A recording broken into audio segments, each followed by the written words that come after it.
ولقد ضربنا للناس في هذا القرآن من كل مثل لعلهم يتذكرون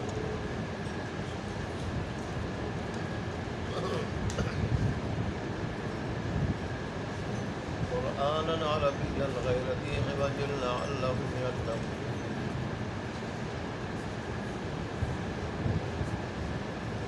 ضرب الله مثلا رجلا فيه شركاء متشاكسون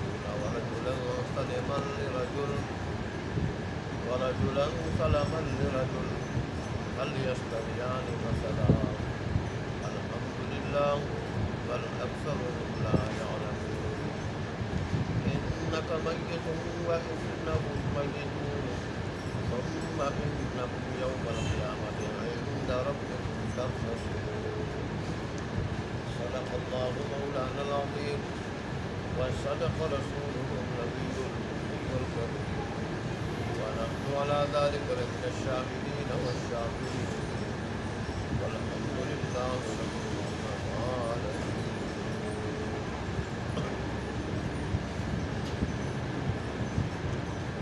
آج کے درس میں اللہ تبارک و تعالیٰ نے سب سے پہلے قرآن مجید کی حقانیت اور اس کا اعجاز ذکر کروایا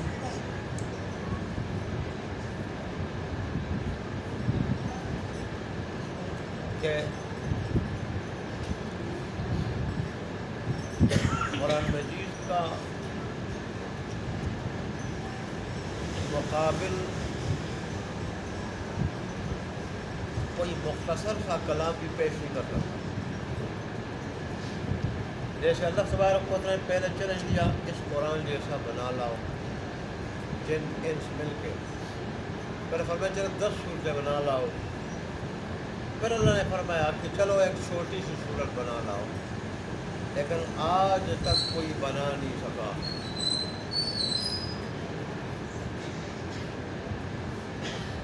قرآن میں تو اللہ نے ایسا اعجاز رکھا ہے کہ اور تو اور امریکہ کے کمپیوٹر بھی اس میں رد و بدل کرنے کے لیے، گڑبڑ کرنے کے لیے تیار نہیں. باقی جس چیز میں چاہے گڑبڑ کر لیتے ہیں، رد و بدل کر لیتے ہیں، لیکن قرآن کے مقابلے میں کوئی آیت لے آؤ تو اس کا جواب زیرو کے ساتھ آتا ہے کہ قرآن کی آیت جیسی آیت نہیں بنائی جا سکتی. اے اللہ فرماتے ہیں میں نے اس قرآن میں ہر طرح کی مثالیں دی ہیں، ہر طرح، تاکہ لوگ کسی طریقے سے سمجھ جائے. مثال سے بات جلدی سمجھ میں آ جاتی ہے عام تقریر کے مقابلے میں، اور لوگ نصیحت حاصل کریں، رائے راست بھی آ جائیں، اور اس طرح آخرت کے دائمی عذاب سے بچ جائیں. لیکن اس کو کیا ضرورت ہے ہماری؟ لیکن رحیمیت کریمیت کی وجہ سے ایسا کر رہے ہو، رحیمیت کریمیت کی وجہ سے ہم پھر بھی اس کے مطیع نہ بن جائے، فرمانبردار نہ بن جائے، شاکر نہ بن جائے، تو ہم سے بڑھ کر بدبخت کون ہوگا پھر؟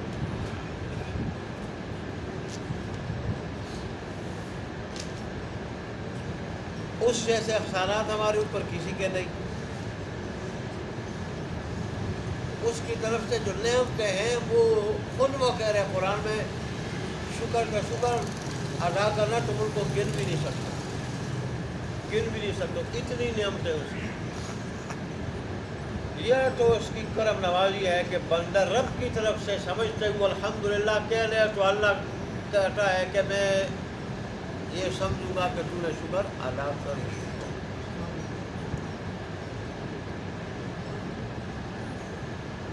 ورنہ آدمی جب شکر کرتا ہے تو اس کے لیے کم از کم الحمدللہ کہتا ہے تو کم از کم ایک مرتبہ سانس اندر جائے گی، باہر آئے گی، اور جب اندر جائے گی یہ اس کا بہت بڑا انعام، باہر آئے گی اس کا بہت بڑا انعام. سانس اندر جائے واپس نہ آئے انسان ختم، باہر آئے پھر واپس نہ جائے تو انسان ختم.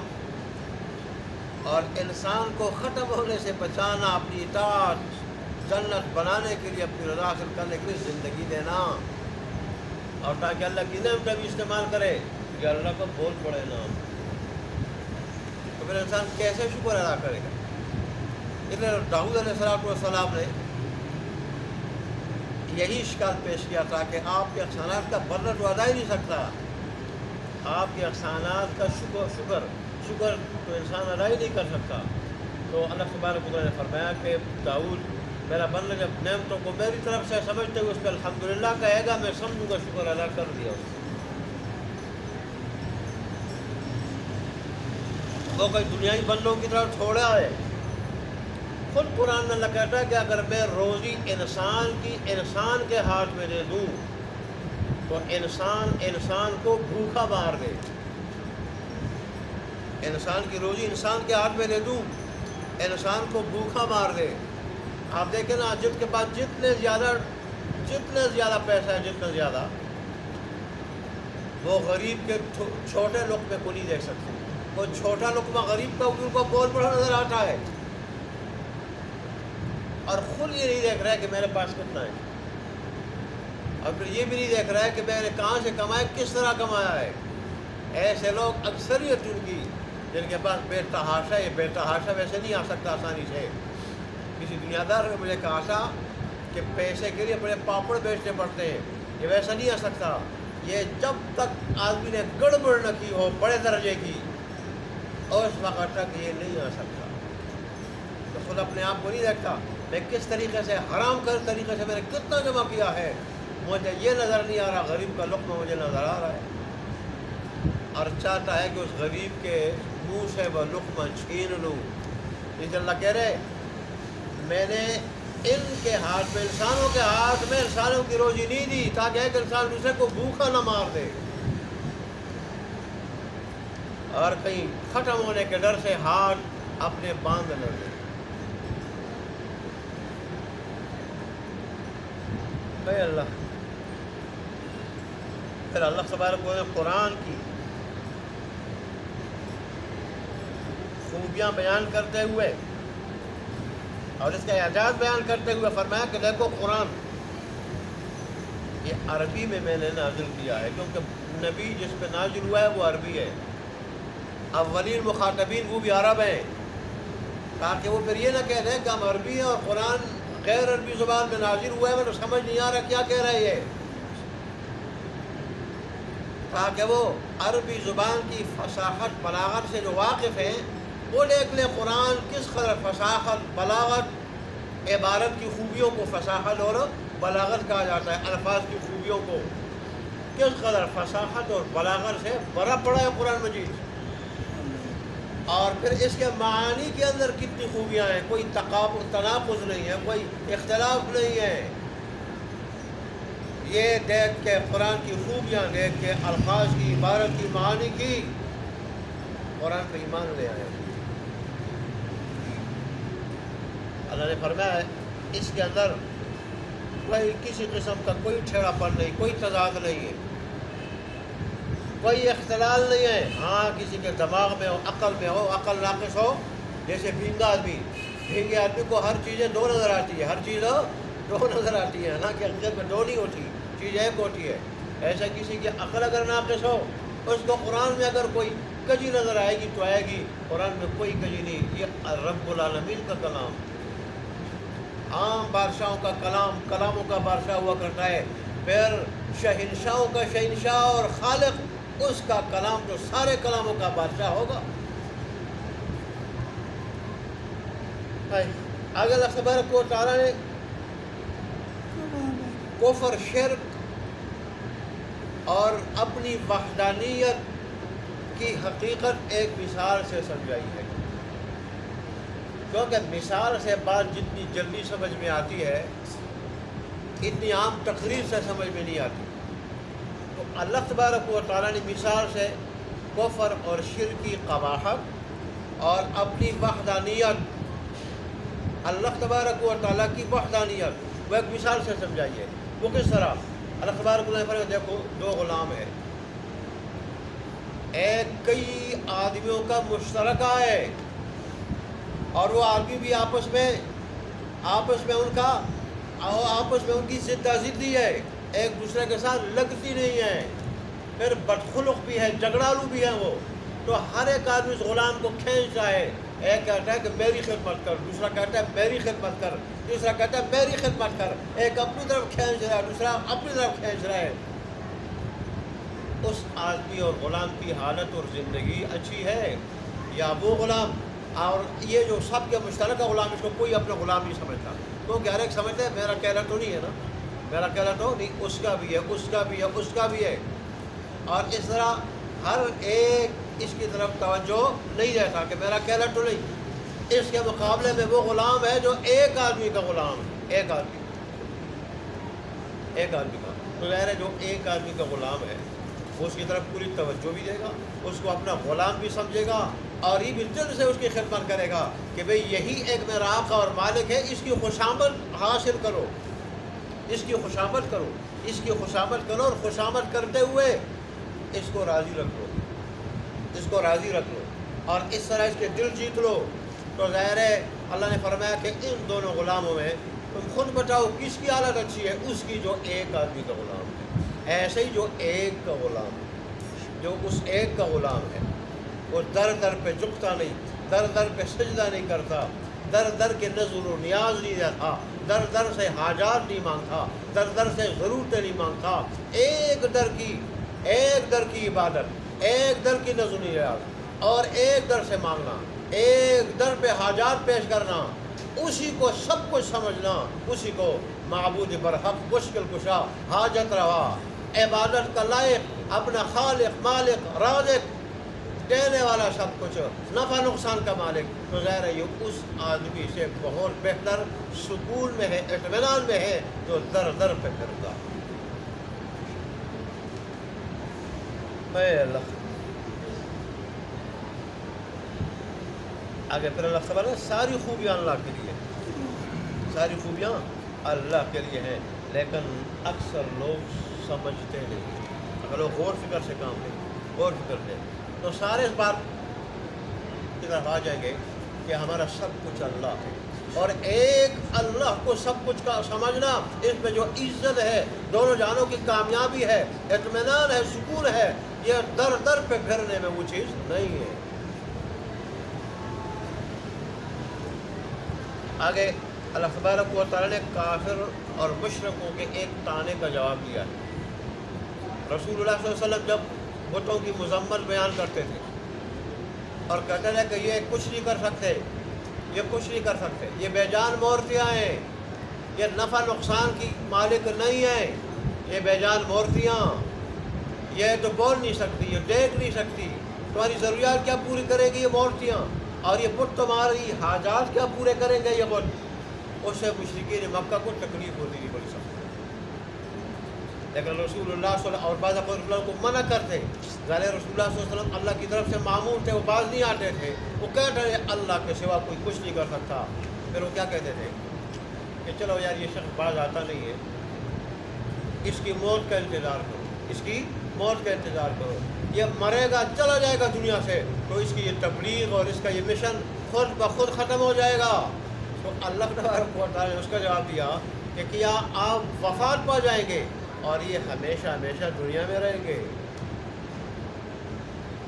انہوں نے کوئی معاہدہ کر لیا میرے ساتھ، یا ہمیشہ دنیا میں رہیں گے؟ جیسے آپ نے دنیا سے جانا ہے تو انہوں نے بھی دنیا سے جانا ہے۔ لیکن دوسری جگہ اللہ فرماتے ہیں سورہ کوثر میں، یہ دنیا سے چلے جائیں گے تو ان کا نام و نشان نہیں رہے گا، اور آپ دنیا سے چلے جائیں گے تو بھی آپ کا نام روشن اور زندہ رہے گا، اس جہان میں بھی اور اس جہان سے بھی آپ کا نام روشن رہے گا۔ آپ کتنے لوگ ہیں آپ کا نام لینے والے، آپ پہ درود بھیجنے والے، آپ کو نبی ماننے والے، آپ کی سنتوں پہ چلنے والے کتنے لوگ ہیں، اور کتنے لوگ رسول اللہ صلی اللہ علیہ وسلم کا ذکر خیر کرتے ہیں اور پھر ساتھ درود بھی پڑھتے ہیں اور آپ کے ذکر کو اپنے لیے سعادت سمجھتے ہیں۔ یہ وہ اللہ تبارک و تعالیٰ کا وعدہ ہے، اور وہ وعدہ ہمارے سامنے ہے۔ ایسے ہمارے ساتھ جو وعدے ہیں، اللہ وہی ہے، اس کا دین وہی ہے، اس کے وعدے وہی ہے، ہم بدلے ہوئے ہیں۔ اگر ہم بھی صحابہ کی طرح ان وعدوں کے مصداق اپنے آپ کو بنا لیں، مستحق بنا لیں، تو پھر اللہ ہمیں بھی وہ کامیابی، وہ غلبہ عطا کرے گا، وہ شان، وہ عزت جو اللہ نے صحابہ کو عطا کی تھی۔ اللہ ہمیں عمل کرنے کی توفیق عطا فرمائے۔ دیکھ رہے ہیں آج کا ترجمہ، وَلَقَدْ ضَرَبْنَا لِلنَّاسِ، اور البتہ تحقیق بیان کی ہے ہم نے۔ یہ ضرب یضرب کا لفظ کے کئی معنی آتے ہیں۔ ضرب یضرب کا اصل معنی عام طور پہ مشہور معنی اس کا مارنا پیٹنا ہے، مارنا پیٹنا، اور اس ضرب کا معنی سفر کرنا بھی ہے، ضرب کا معنی بیان کرنا بھی ہے، یا مراد ہے بیان کرنا۔ اور البتہ تحقیق وَلَقَدْ، اور البتہ تحقیق ضربنا بیان کی ہے ہم نے للناس لوگوں کے واسطے، فی ھذا القرآن اس قرآن میں، من کل مثل ہر طرح کی مثالیں، ہر طرح کی مثالیں، لفظی معنی ہر مثال سے، ہر مثال سے، باماور ترجمہ ہر طرح کی مثالیں، لعلہم تاکہ وہ، لعل تاکہ خود وہ، یتذکرون نصیحت حاصل کریں۔ قرآن عربیا، قرآن ہے عربی زبان کا، قرآن ہے یہ عربی زبان، یہ قرآن ہے عربی زبان کا، یا یوں بھی کہہ سکتے ہو ہم نے نازل کیا ہے قرآن عربی زبان میں۔ نن یہ بتا رہے کہ یہاں کوئی فعل بھی ہے، ہم نے نازل کیا ہے یہ قرآن عربی زبان میں، غیر ذی عوج، اس میں کوئی کجی نہیں، لفظی معنی یہ کجی والا نہیں، کجی والا نہیں، ٹھیڑے پن والا نہیں، اس میں کوئی الفاظ میں تناقض، اختلاف، نہ معانی میں کوئی تضاد، بلکہ معانی اور مضامین ایک دوسرے کے ساتھ ملتے جلتے، ایک دوسرے کی تصدیقات کرنے والے، ایک دوسرے کی تفسیر کرنے والے، غیر ذی عوج، اس میں کوئی ٹھیڑا پن نہیں، لعلہم، اور پھر قرآن میں کو ہم نے عربی زبان میں نازل کیا ہے۔ قرآن کے نزول کا مقصد کیا ہے؟ لعلہم، تاکہ وہ لوگ، عرب کے لوگ، اور جن کی طرف قرآن آیا وہ سارے لوگ، عرب کا نام اس لیے وہ اولین مخاطبین ہے، اس لیے اللہ نے عربی میں قرآن نازل کیا ہے۔ لعلہم، تاکہ یہ اولین مخاطبین، یتقون، بچ جائیں اللہ تبارک و تعالیٰ کی مخالفت سے، یا یتقون، ڈر جائیں برے انجام سے، یتقون، ڈر جائیں برے انجام سے، کہ کفر کا انجام بہت برا ہوگا، بہت برا، دائمی جہنم کی شکل میں، ڈراؤنی سزاؤں کی شکل میں، اس بد انجام سے بچ جائیں۔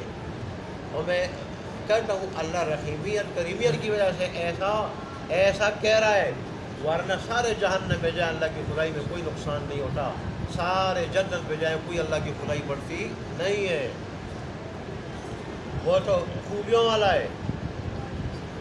ضرب اللہ، بیان کی اللہ نے، مثلا ایک مثال،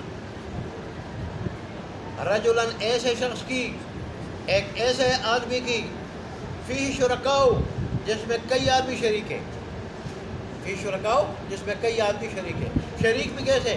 متشاکسون، جو آپس میں ضدی رکھنے والے ہیں، آپس میں ضدی ہیں، آپس میں جھگڑالو ہیں، آپس میں جھگڑالو ہیں، اس ضد کی وجہ سے۔ ورجلاً، اور ایک ایسے آدمی کی مثال اللہ نے بیان کی، یہ اللہ بیان کرتا ہے، ماضی کا بھی حال کے معنی میں بھی آتا ہے، اللہ بیان کرتا ہے ورجلاً، ایک ایسے آدمی کی مثال، سلما لرجل، جو سالم ایک آدمی کا ہے، سارا کا سارا ایک آدمی کا، مکمل طور پر ایک آدمی کا ہے، وہ ایک آدمی کا غلام ہے، ایک آدمی کا مملوک ہے۔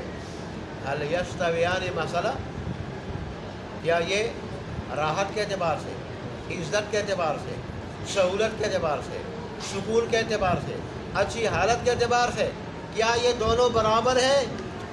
لفظی معنی هل یستویان، کیا برابر ہے یہ دونوں، مسئلہ مثال کے اعتبار سے، حال کے اعتبار سے، حالت کے اعتبار سے؟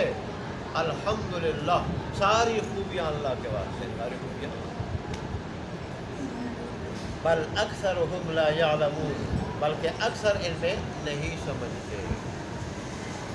آگے تانے کا جواب، انک میت، بے شک آپ مرنے والے ہیں، بے شک آپ وفات پا جانے والے ہیں، وَإِنَّهُمْ مَيِّتُونَ، اور بے شک یہ کافر بھی تو مرنے والے ہیں. ثُمَّ إِنَّكُمْ، پھر بے شک تم یوم القیامت، قیامت کے دن، عند ربکم، اپنے رب کے پاس، تختصمون، جھگڑو گے، مدعی مدعا علیہ بنو گے. اس آیت کی بڑی تفصیلات ہے. یہ حدیث رسول اللہ صلی اللہ علیہ وسلم نے فرمایا کہ یہاں تک کہ صحابی نے پوچھا کہ کیا رب کے ہاں بھی جھگڑے ظاہر ہوں گے، رب کے سامنے بھی ہمارے دنیا کے جھگڑے آئیں گے؟ تو نے فرمایا ہاں، یہاں تک کہ وہ بکری جو سینگ والی ہو اور اس نے اس بکری پہ زیادتی کی ہوگی جو سینگ والی نہیں تھی، تو اللہ اس کا بدلہ بھی دلائے گا. اس پہ جو ظلم ہوا تھا سینگ والی بکری نے کیا تھا، اللہ اس کا بھی ازالہ کرے گا. اسی طرح میاں بیوی کے جھگڑے بھی ہوں گے. بیوی کہے گی اس نے مجھ پر مظالم ڈائے ہیں، مظالم میں بیوی تھی، کچھ کر نہیں سکتی تھی، اور شوہر کہے گا اس نے میرے حقوق نہیں ادا کیے، اس طرح ایک آدمی جو قتل ہوا تھا ناحق، قاتل کو سر کے بالوں سے پکڑ کے گھسیٹتے ہوئے لائے گا اور اس کے جسم سے خون بہہ رہا ہوگا تازہ. اللہ کی عدالت میں آئے گا، میرے مولا اس نے مجھے ناحق قتل کیا تھا. سب سے پہلے جس جھگڑے کا فیصلہ ہوگا وہ قتل ناحق کا جھگڑا ہوگا. اسی طرح کسی کو گالی دی ہوگی، کسی کی غیبت کی ہوگی، کسی کو مارا پیٹا ہوگا، زمین دبائی ہوگی، حق دبایا ہوگا، کسی سے اس کا حق چھینا ہوگا، تو اللہ تبارک و تعالیٰ کہیں گے وہاں تو ذرا کرنسی نہیں ہوگی، وہ حقوق تو نہیں ہوگے کہ بھائی نیکیاں دو ان کو، نیکیاں. اب نیکیاں دے دی جائے گی، پھر بھی مظالم باقی ہوں گے، حقوق باقی ہوں گے لوگوں کے. پھر اللہ کہے گا کہ اب اس کے گناہ، ان لوگوں کے گناہ اس کے اوپر ڈالو. چنانچہ ڈھیر ساری نیکیاں لے کے آ کے پھر گناہوں کے ڈھیر اور اس کا بوجھ، ڈھیر سارا بوجھ اپنے اوپر لاد کے جہنم میں اس کو پھینکا جائے گا. اس لیے رسول اللہ صلی اللہ علیہ وسلم نے فرمایا کہ مدعا علیہ بننے سے بچو. مدعا علیہ بننے سے یہ نہ ہو کہ قیامت کے دن مدعی، دعویٰ کرنے والا تمہارے اوپر کوئی دعویٰ کرے. اس طرح قرض لوگ بے تحاشا قرض لیتے ہیں اور نہ دینے کی نیت سے، آج کل نہ دینے کی نیت سے دینے والے کو ثواب مل رہا ہے. جب تک قرض ادا نہیں ہوگا اس کو صدقے کا ثواب ملے گا. تاریخ گزر جائے گی، صدقہ ڈبل ہو جائے گا. لیکن قرض لینے والا کا کباڑا ہوگا، جب تک وہاں قرض ادا نہیں کرے گا اس وقت تک جنت میں نہیں جا سکے گا. اللہ اکبر. اس لیے رسول اللہ صلی اللہ علیہ وسلم مدعا علیہ بننے سے بچ جاؤ. ثم انکم یوم القیامت، پھر بے شک تم قیامت کے دن عند ربکم، اپنے رب کے ہاں، تختصمون، جھگڑو گے.